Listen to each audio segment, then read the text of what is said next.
En el capítulo 1, Maquiavelo motiva a sus contemporáneos a confiar en su virtud, es decir, en las armas,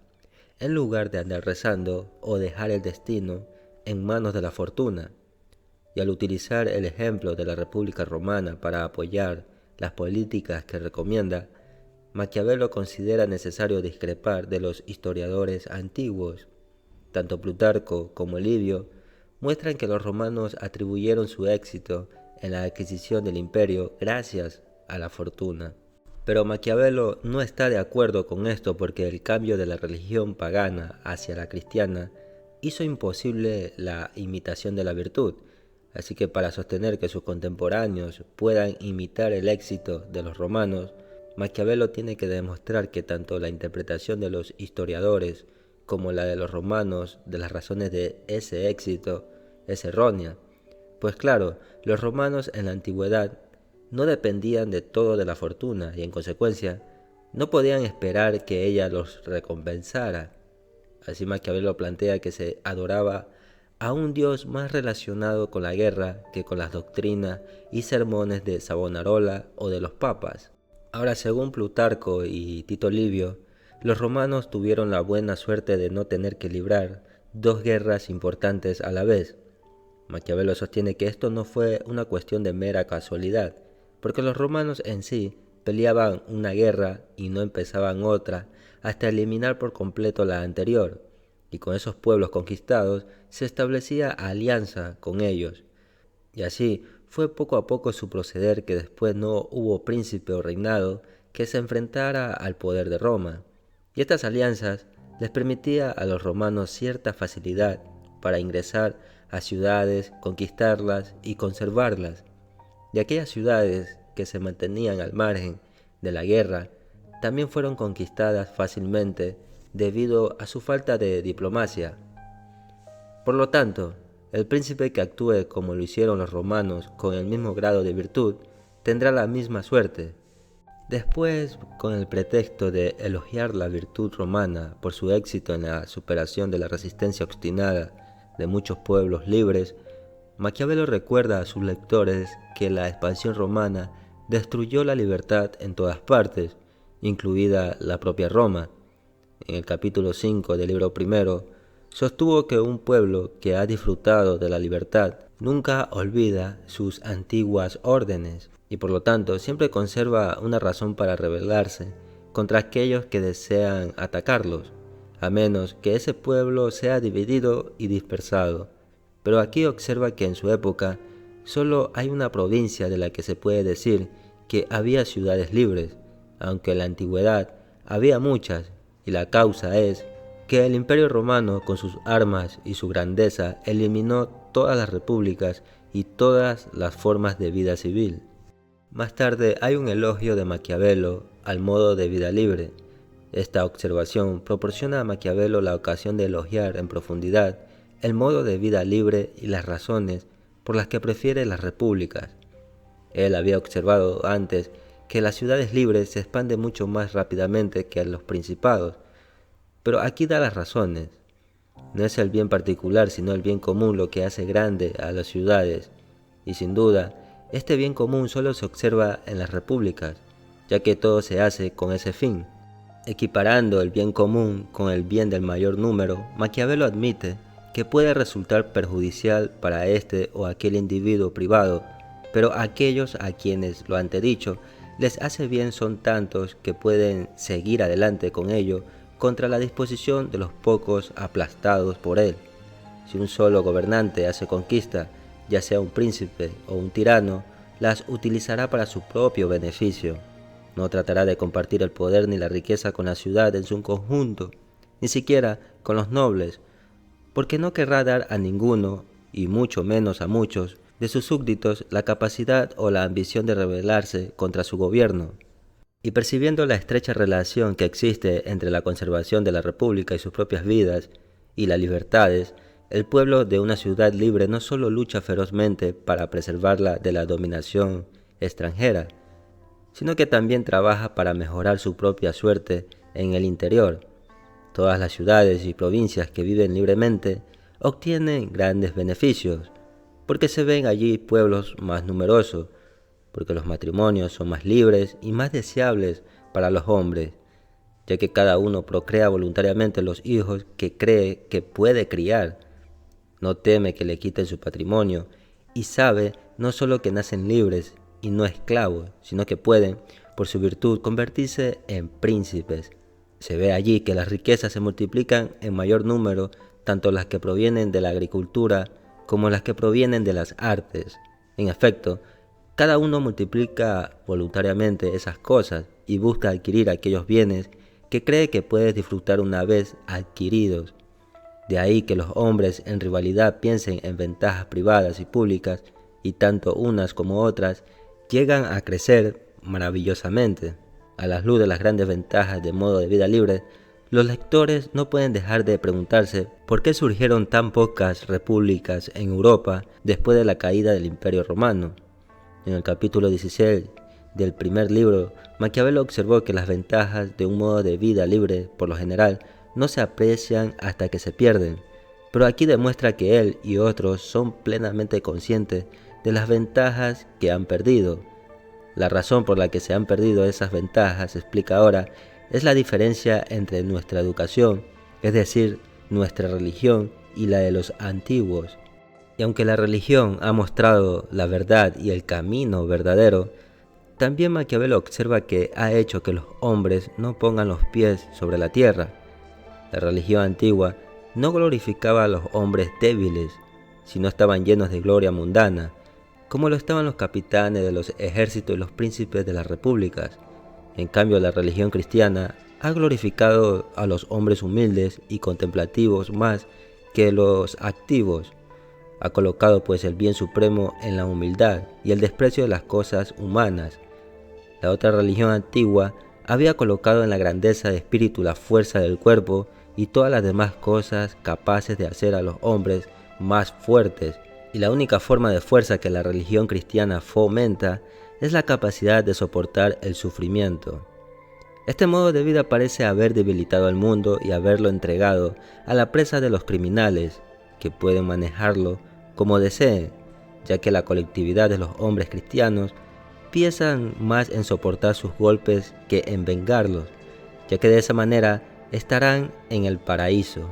Sin embargo, concluye Maquiavelo, aunque el mundo parezca afeminado y el cielo desarmado,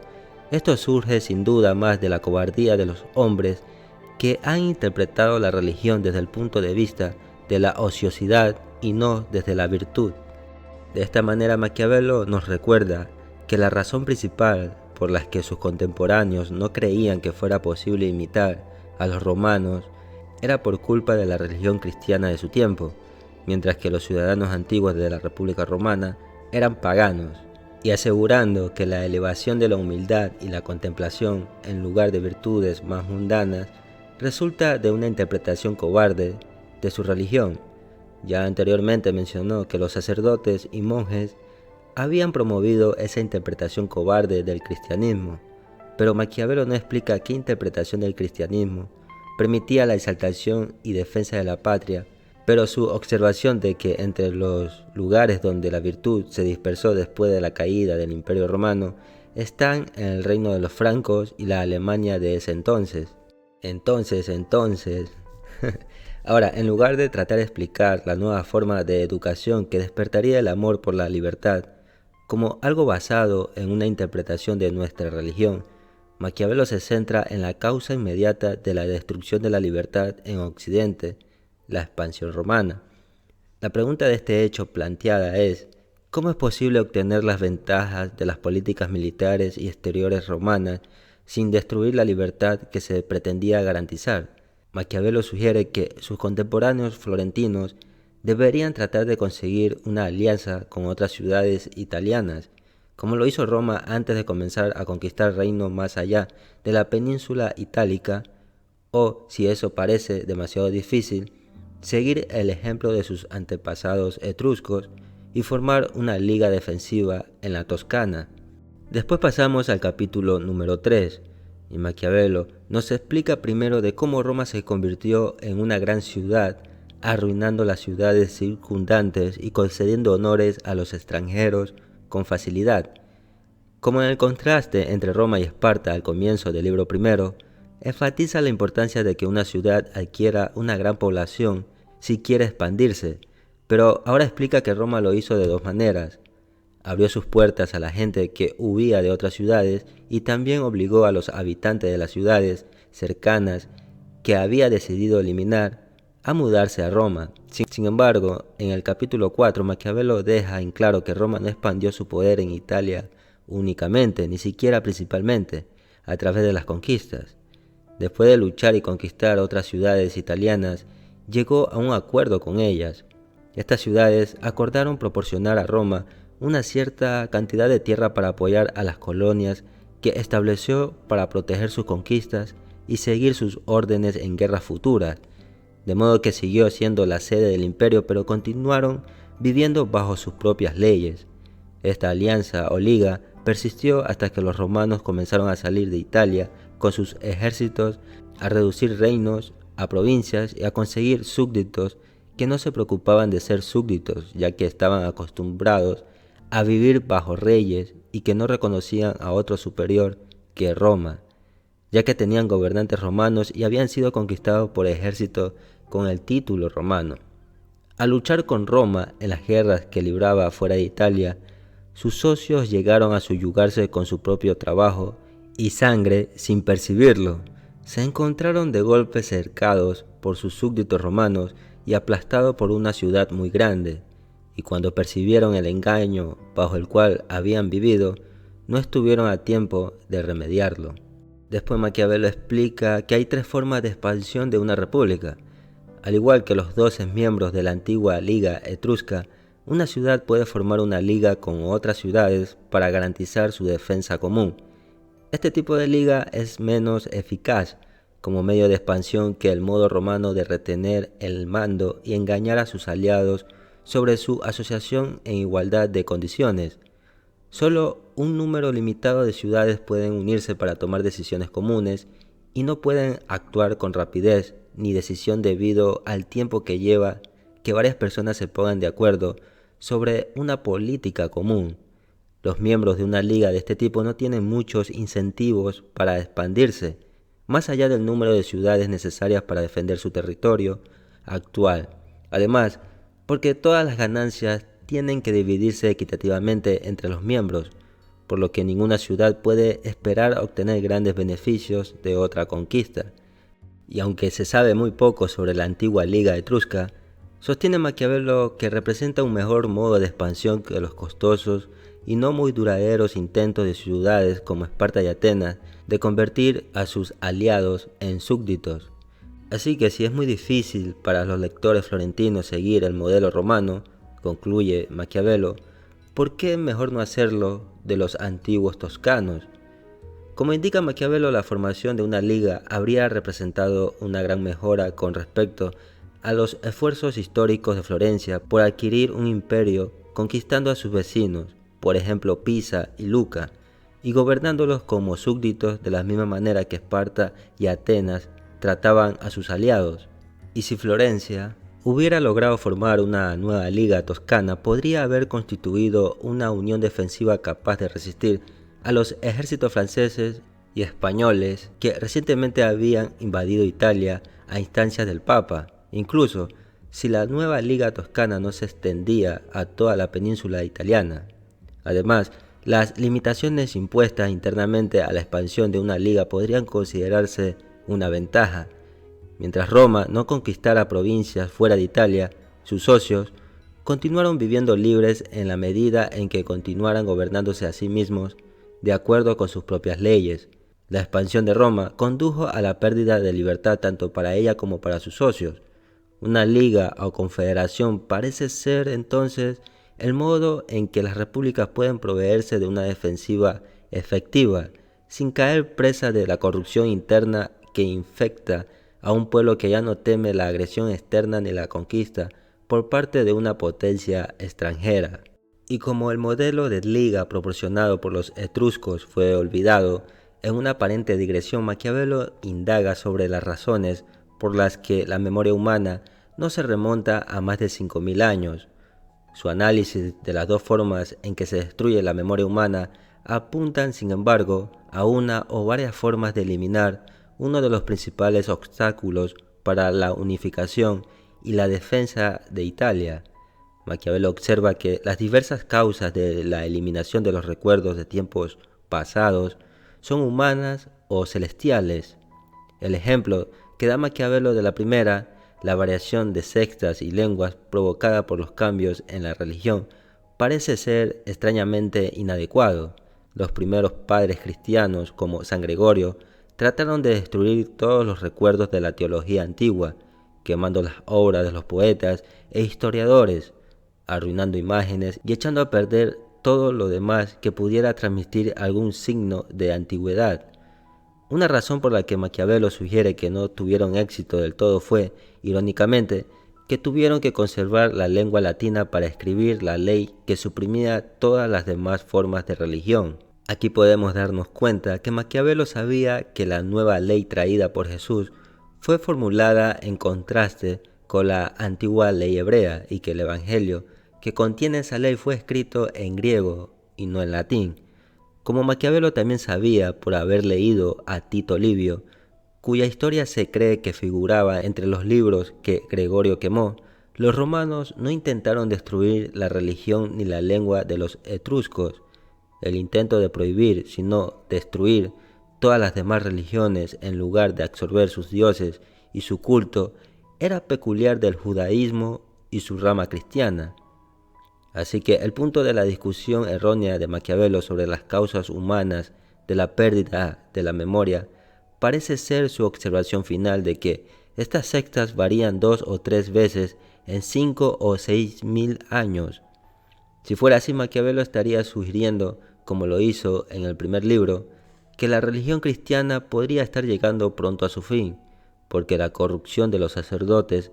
estaba haciendo difícil que la gente creyera en ellos o en su credo. Ahora, entre las causas que vienen del cielo y que eliminan a la raza humana y reducen a los habitantes de una parte del mundo a unos pocos que o bien no saben lo que ha ocurrido antes o bien inventan historias que quieren que los demás crean, se encuentran las hambrunas, las plagas y las inundaciones. En la Biblia se puede encontrar ejemplos de tales fenómenos y sus efectos, pero Maquiavelo los trata como fenómenos naturales en los que cree porque las historias están llenas de ellos, porque se ve en efecto del olvido de las cosas y porque parece razonable que así sea.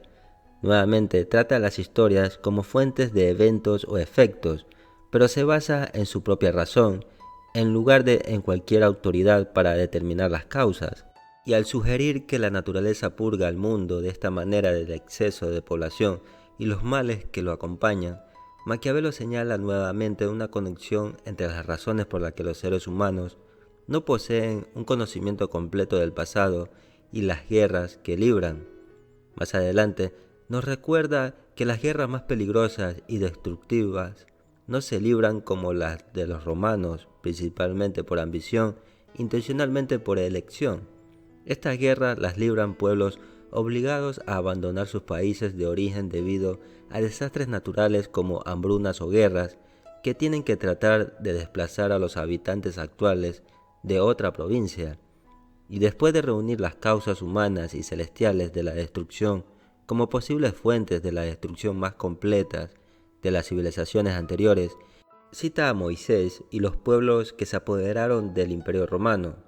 De este modo se refiere indirectamente a la sustitución de ambos por los cristianos al describir las formas en que estos pueblos no solo desplazaron y destruyeron a todos los habitantes del pasado, sino que también cambiaron los nombres de los lugares. Sin embargo, guerras tan devastadoras pueden evitarse. Y al final del capítulo, Maquiavelo observa que no ha habido invasiones de este tipo durante los últimos 500 años. En parte porque mucha gente huyó de las regiones frías y pobres de Escitia durante la decadencia del Imperio Romano, y en parte porque Alemania y Hungría, de donde también procedían esos pueblos, han mejorado su país y por eso no sienten la misma necesidad, y en parte también porque los grandes movimientos de los tártaros son contenidos por los húngaros y los polacos, quienes a menudo se glorifican diciendo que si no fuera por sus armas, Italia y la Iglesia habrían sentido a menudo el peso de los ejércitos tártaros. En otras palabras, Maquiavelo sugiere que la raza humana no está condenada a vivir ciclos repetidos de generación y destrucción, como argumentaron muchos filósofos antiguos. También podemos notar que Maquiavelo sabía que muchos de sus contemporáneos temían una invasión de los turcos, que habían luchado contra las flotas venecianas en el Mediterráneo, saqueando la costa de Italia y estaban avanzando hacia Hungría. Si hubiera tenido éxito tal invasión, probablemente habría tenido como resultado la sustitución de la secta cristiana por otra. Alternativamente, como sugirió el amigo de Maquiavelo, Vettori, el miedo a una invasión de este tipo podría provocar una reforma del papado y una reinterpretación de la religión cristiana que uniera no solo a los italianos, sino a todas las naciones de la cristiandad en defensa de la patria. En este capítulo 5, Maquiavelo no afirma prever o evitar el futuro, pero en esta digresión sí indica formas en las que pensaba que se podrían superar los efectos debilitadores de una interpretación perezosa del cristianismo, mientras que por otra parte, los romanos mantuvieron su virtud, derrotando a los pueblos desesperados que invadieron sus tierras, y al igual que en El Príncipe, en los discursos Maquiavelo insiste en el poder de las armas o la capacidad humana para enfrentarse y superar la fortuna o el azar. Este poder se basa en el uso de la razón humana para analizar las experiencias, tanto históricas como presentes, que han tenido los seres humanos. No es completo porque nuestro conocimiento del pasado no lo es. No obstante, el conocimiento que tenemos lleva a Maquiavelo a concluir que existen regularidades observadas en la naturaleza, incluida la naturaleza humana, que podemos utilizar para guiar los asuntos humanos.